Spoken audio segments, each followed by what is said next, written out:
Olá, meus irmãos, paz e graça. Cleiton Souza mais uma vez. Dessa vez para tratar sobre um tema bastante interessante, o poder da oração.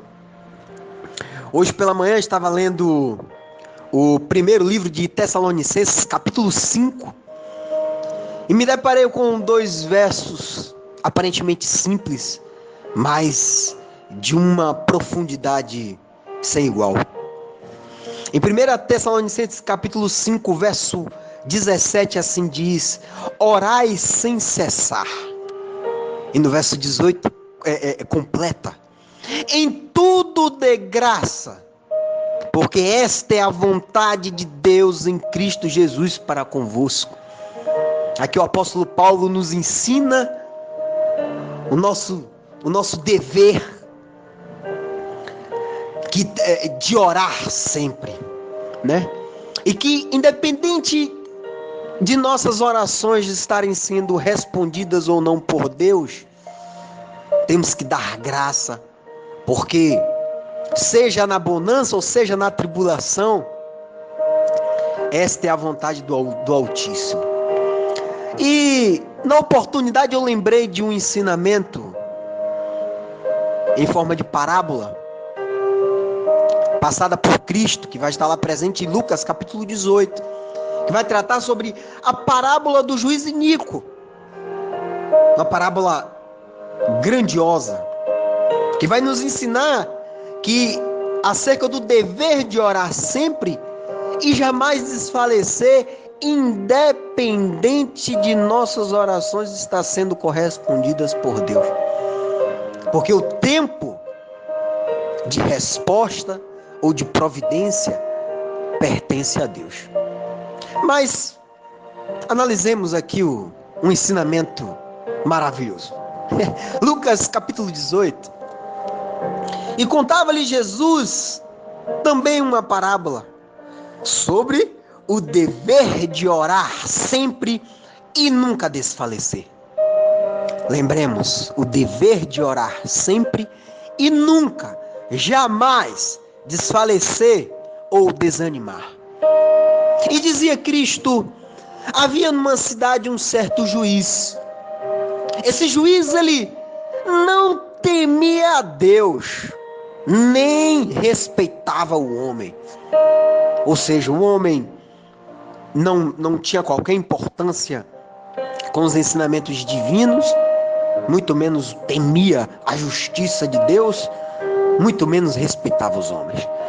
Mas Cristo aponta que naquela mesma cidade havia uma certa viúva que ia ter com ele diariamente e lhe dizia: faça-me justiça contra o meu adversário. E ela dizia isso diariamente para aquele juiz: faça-me justiça contra o meu adversário. E acontece que por algum tempo aquele juiz não quis mais atender aquela viúva, porque ele tinha que ouvir sempre as mesmas coisas. Mas depois, conta Cristo, disse o juiz consigo mesmo: ainda que não temo a Deus, nem respeito os homens, todavia esta viúva me molesta dia após dia, batendo em minha porta, no meu gabinete, ou no meu tribunal, no meu juízo, me molestando, sempre gritando: faça-me justiça contra o meu adversário.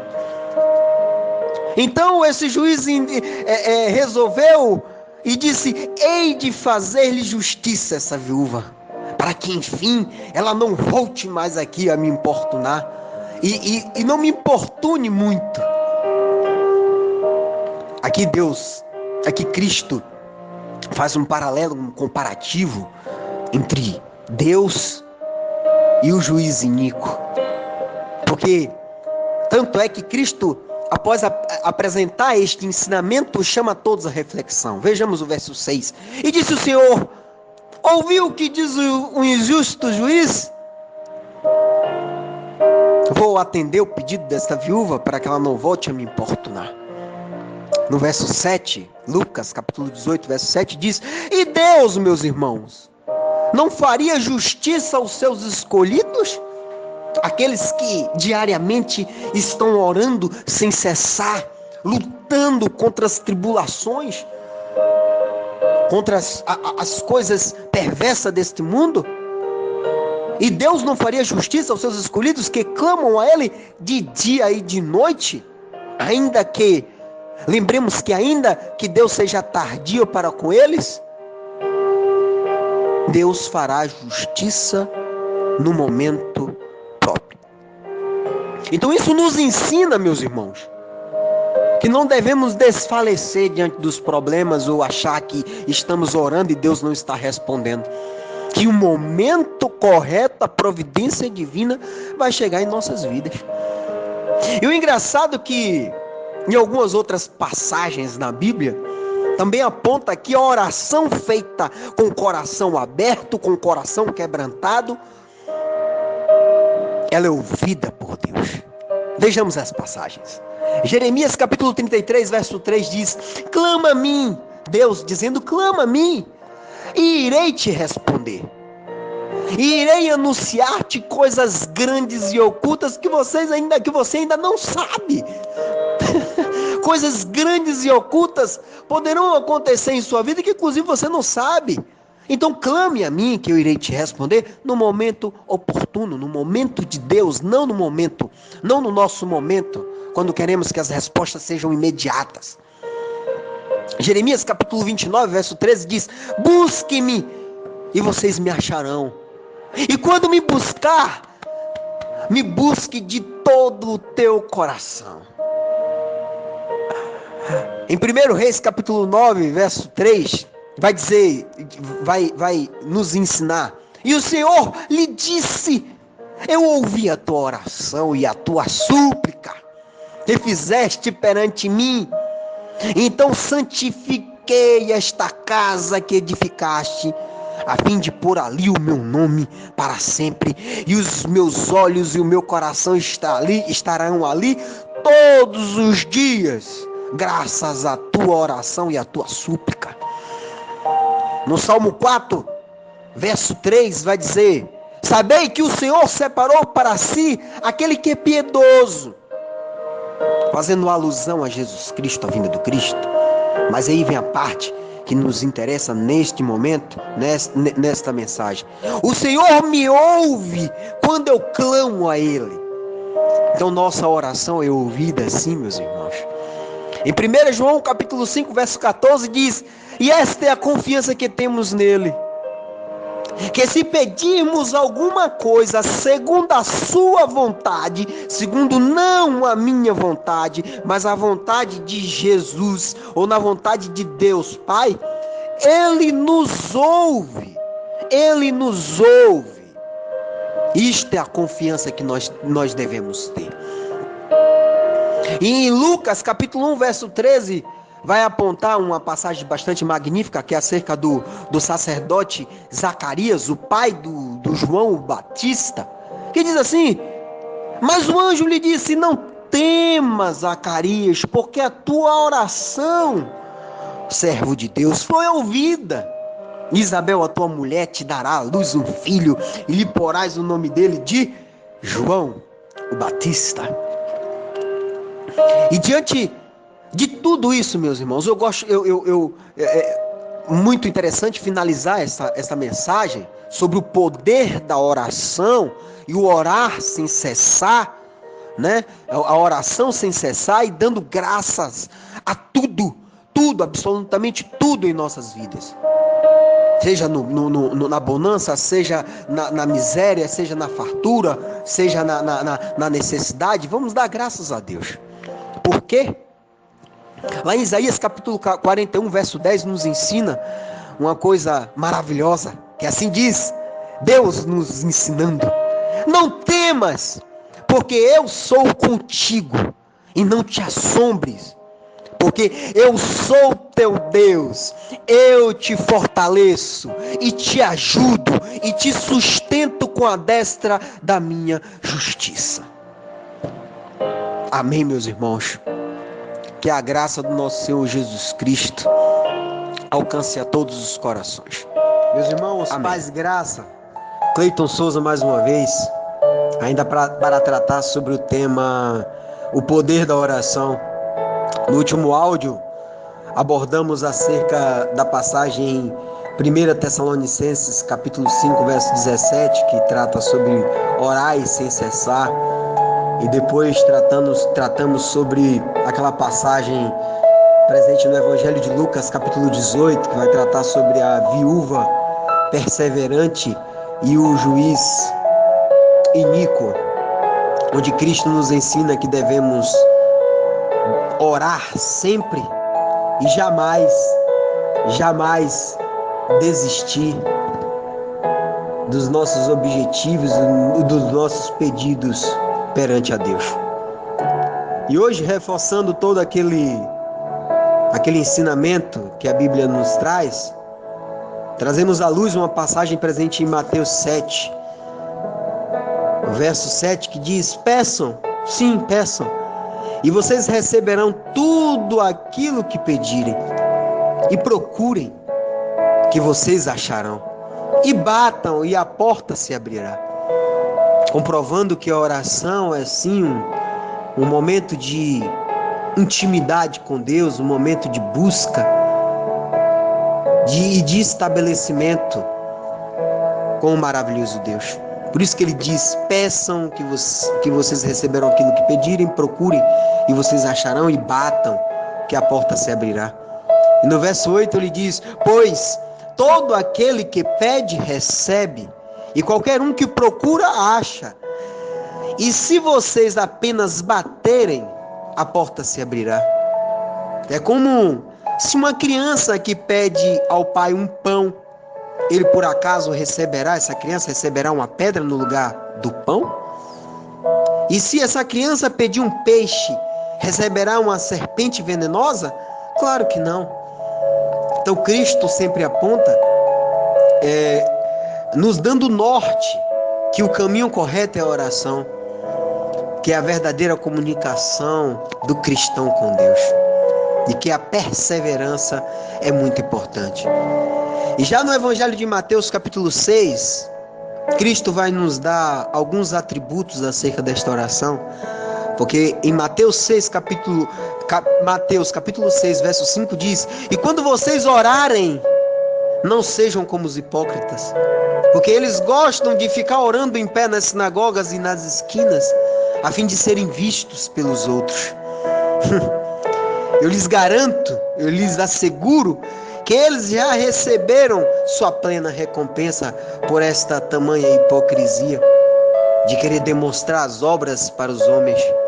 Pelo contrário, Mateus 6, verso 6 nos diz que quando orarmos, vá para o seu quarto, no seu local de intimidade, né? Feche a porta, fique sozinho, medite, limpe seu coração, quebrante seu espírito e ore ao seu Pai, a Deus, que está no secreto também. Então o seu Pai, que é Deus, que vê no secreto, na sua intimidade, na sua pureza, o recompensará e ouvirá a tua oração.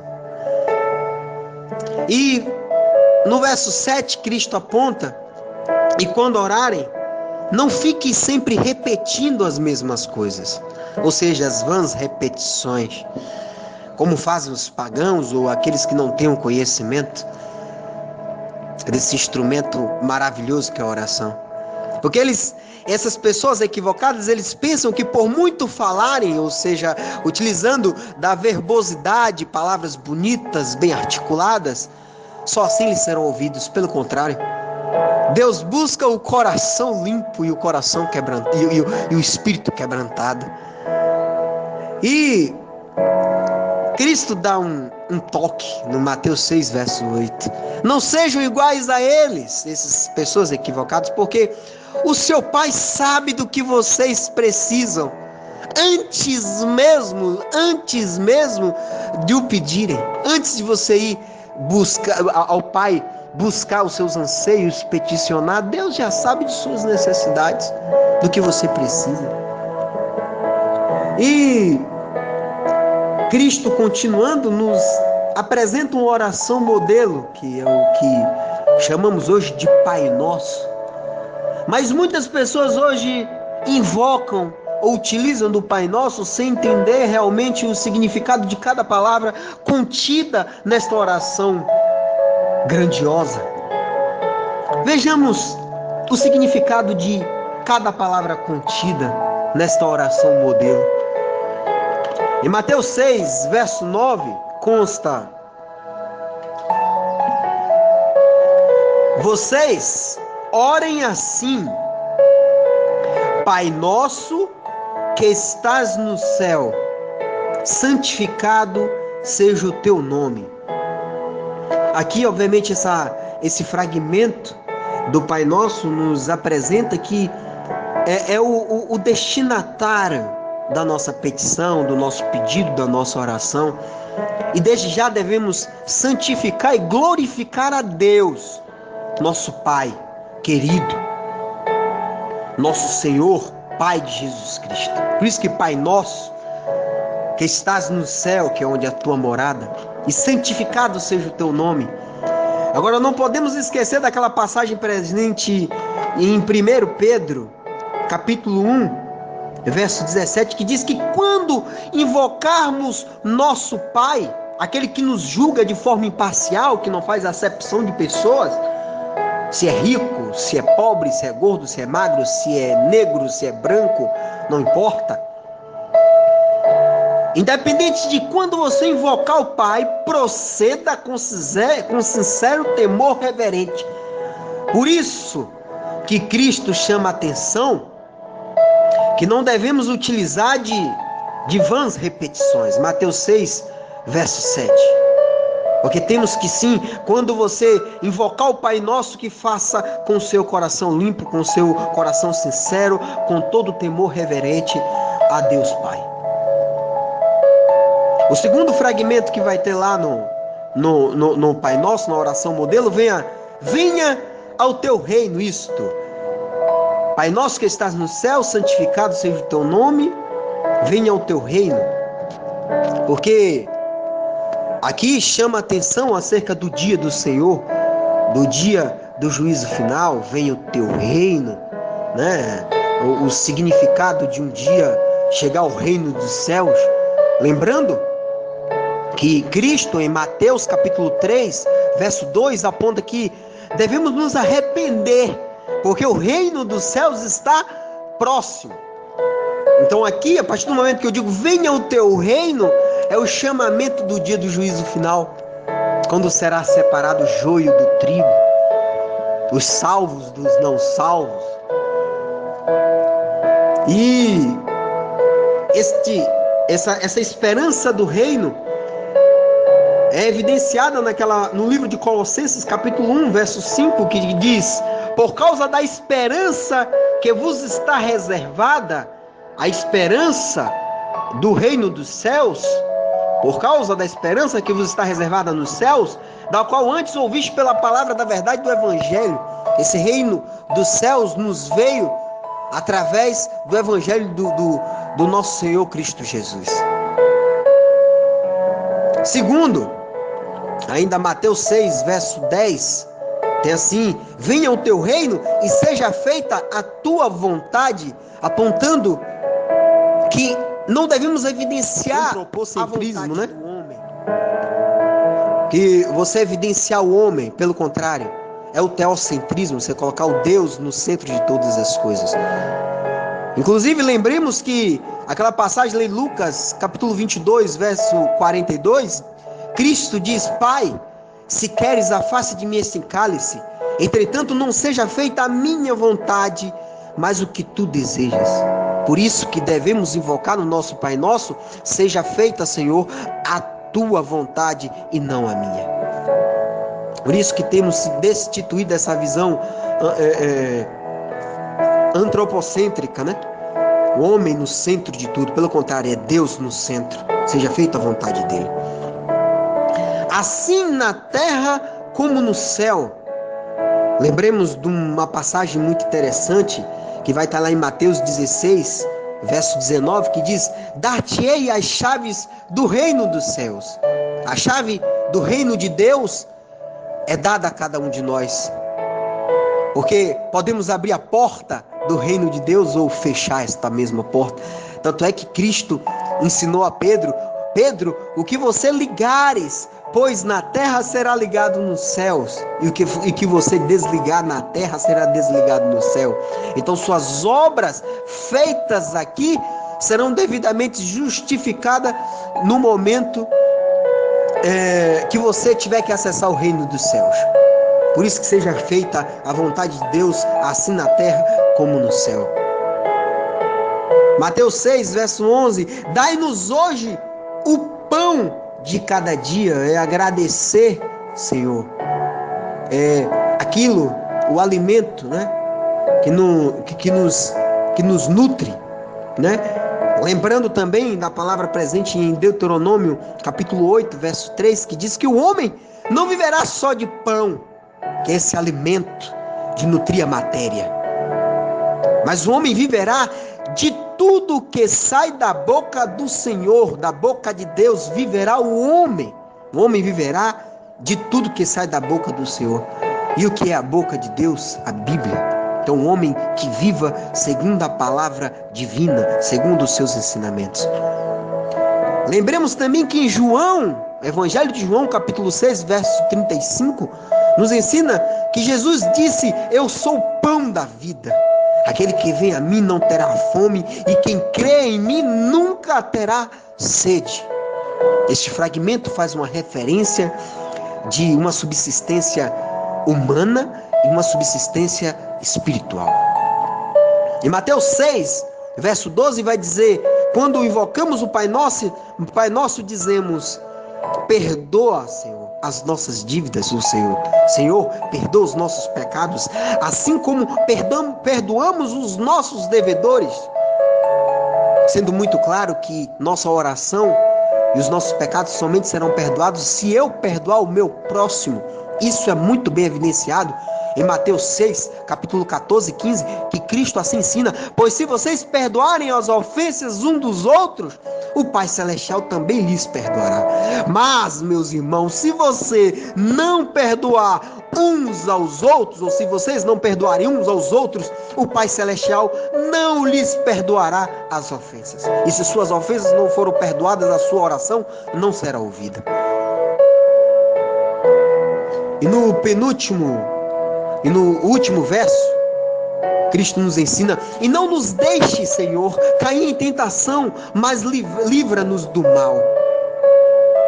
Aqui é uma questão muito interessante, porque lá em Mateus 26, verso 41, quando Cristo estava no Getsemane, que foi orar, ele falou para os discípulos: vigiem e orem para que não entrem em tentação. Por isso que a vigilância e a oração são dois pressupostos necessários de guerra contra a tentação. Por quê?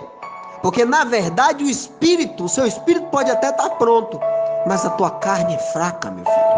A tua carne é fraca. Tu pode cair no pecado a qualquer momento, na esquina, um pouco mais à frente. Então vigie e orem. Então o poder da oração é muito importante. E lembremos que, ainda que esta tentação chegue até ti, lembremos a passagem presente na primeira carta aos Coríntios, no capítulo 10, verso 13. Não vos sobreveio a tentação que chegou até você, que não fosse comum aos seres humanos. Todo homem tem a sua tentação, tem sua cruz para carregar. Mas lembre-se, irmão, Deus é fiel e não permitirá que você seja tentado além do que você pode resistir. Pelo contrário, juntamente com a tentação que sempre está diante de ti, dia após dia, caminhando contigo, vem junto com a tentação, provém o livramento para que a possa suportar.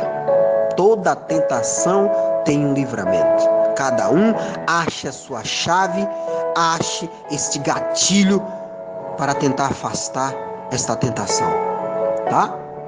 Por isso que tem uma passagem muito marcante no livro de Romanos, capítulo 12, verso 12, muito pequena, mas eu sempre digo que as pequenas passagens na Bíblia são as mais grandiosas. Tanto é que Romanos capítulo 12, verso 12 diz: alegrai-vos na esperança, seja paciente na tribulação e perseverai na oração.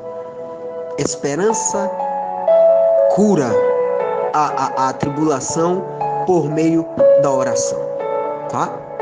E o Mateus 6, capítulo 6, verso 13 finaliza: porque toda essa oração, Senhor, eu ofereço a Ti, o Pai Nosso, essa oração modelo, porque Teu, Senhor, é o reino, o poder e a glória para sempre. Amém. Amém.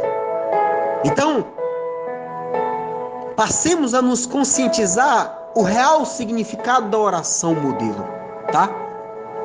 E eu finalizo esse áudio com uma passagem marcante lá no livro de Colossenses, capítulo 1, verso 9 a 12, que é uma oração que Paulo oferece para os colossenses, o qual eu utilizo nesse ensejo. Assim diz: por esta razão, por apresentar aqui o poder da oração, a importância de como orar e o modelo de oração que é o Pai Nosso, não cessemos de orar um pelos outros, meus irmãos, e de pedir que sejam cheios do pleno conhecimento da vontade de Deus em toda a sabedoria e entendimento espiritual, para que possamos andar de maneira digna do Senhor, agradando-lhe em tudo, frutificando em toda a boa obra e crescendo no conhecimento de Deus, apoiados com toda a fortaleza oferecida por Deus, nosso escudo, segundo o poder da sua glória, fazendo referência a Mateus 6,13, para toda a perseverança, lá o Romanos 12, e longanimidade com gozo, dando, meus irmãos, graças ao Pai que vos fez idôneos, todos nós, dando graças a Deus que nos fez idôneos para participar da herança dos santos na luz, a luz que é Cristo, que é a luz do mundo. Amém.